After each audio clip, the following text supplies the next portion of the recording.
今仔日要甲大家介绍的俗语是千算万算，毋值天一话。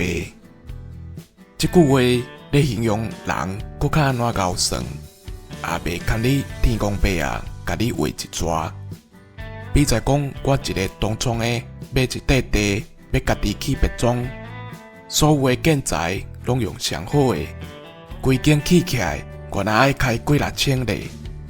也知影讲，打才起无偌久的新厝，就撞到地动这款的天灾，一开啊了济喏。虽然是无撞倒，毋过损害阁不哩啊严重，互伊真怨叹。有影是千算万算，毋值天一话。以上，感谢收听。